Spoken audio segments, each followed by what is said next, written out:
Hi friends, welcome back to taste therapy. ఈరోజు మొహర్రం స్పెషల్గా shear kurma తయారు చేసి చూపిస్తాను.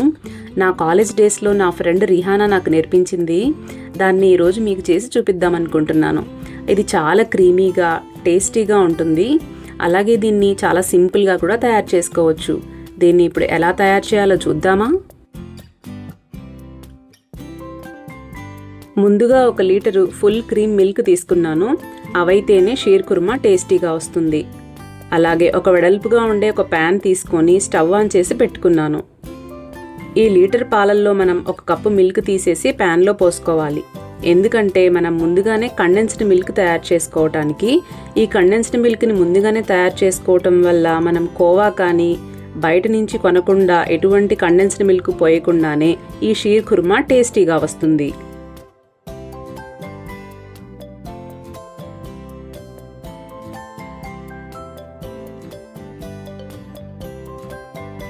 పాలు పోసేశాక 1/2 కప్పు మిల్క్ పౌడర్ని కూడా వేసి ఉండలు కట్టకుండా ఇలా తిప్పుతూ ఉండాలి.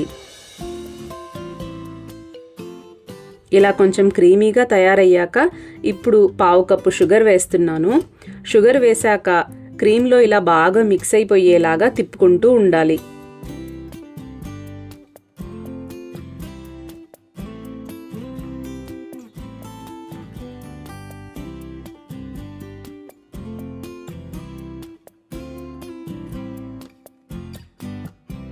ఒక 5 నిమిషాల తరువాత ఇది క్రీమ్ టెక్స్చర్లోకి వస్తుంది. ఇలా క్రీమీగా తయారయ్యాక ఇప్పుడు ఇందాక మనం ఆల్రెడీ 1 కప్పు మిల్క్ తీసేసాం కదా, మిగిలిన పాలన్నీ ఇందులో పోసేసుకోవాలి.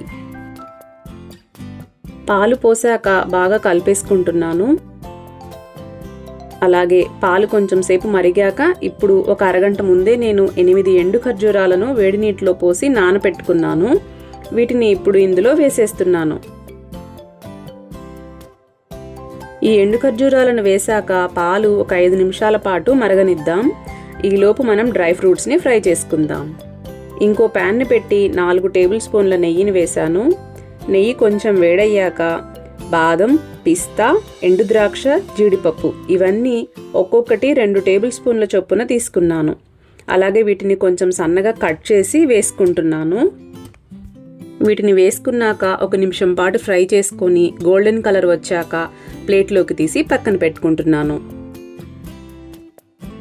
అదే ప్యాన్లో ఒక 50 గ్రాముల వరకు సేమియాను తీసుకున్నాను.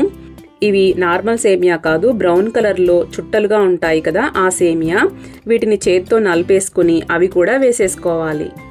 సేమియా వేశాక ఇలా దోరగా ఫ్రై చేసుకుని పక్కన పెట్టుకోవాలి.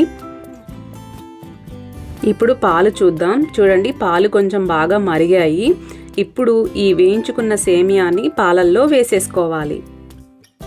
2 నిమిషాల పాటు ఈ సేమియా పాలల్లో ఉడికితే సరిపోతుంది. ఎక్కువసేపు అవసరం లేదు, ఎందుకంటే ఈ సేమియా చాలా సన్నగా ఉంటాయి, అలాగే త్వరగా ఉడికిపోతాయి.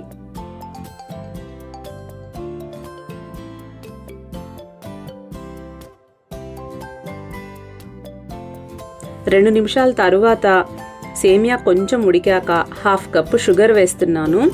అలాగే 6 ఇలాచీని దంచి అవి కూడా వేసేసుకోవాలి. షుగర్ వేశాక అది కరిగేలా, అలాగే సేమియా, షుగర్, పాలు అన్నీ ఉడికేలా ఇలా తిప్పుతూ ఇంకో 5 నిమిషాల సేపు ఉడికించుకోవాలి. చూడండి, అంతా బాగా ఉడికిపోయి షీర్ కుర్మా రెడీ అయిపోయింది.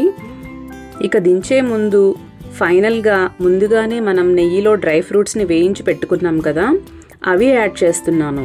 డ్రై ఫ్రూట్స్ని ముందు రోజు నానపెట్టి డైరెక్ట్గా పాలల్లో కూడా వేసుకోవచ్చు. అది కూడా చాలా టేస్టీగా ఉంటుంది. కానీ నేను షీర్ కుర్మాని అప్పటికప్పుడే తయారు చేసుకోవాలనుకున్నాను కాబట్టి ఇలా డ్రై ఫ్రూట్స్ని నెయ్యిలో వేయించి వేసుకుంటున్నాను. అలాగే కుంకుమ పువ్వుని కూడా ముందుగానే వేడి నీళ్ళలో నానపెట్టి పెట్టుకున్నాను. దాన్ని కూడా పోసేసి ఒకసారి బాగా కలిపేసుకుంటే షీర్ కుర్మా రెడీ. చాలా ఈజీ కదా. ఎప్పుడు సేమియానే కాకుండా ఇలా డిఫరెంట్గా ట్రై చేసి మీకు ఎలా కుదిరిందో కమెంట్ సెక్షన్లో నాకు కూడా షేర్ చేయండి. బాయ్ అండి. ఇంకొక వీడియోతో మళ్ళీ కలుద్దాం.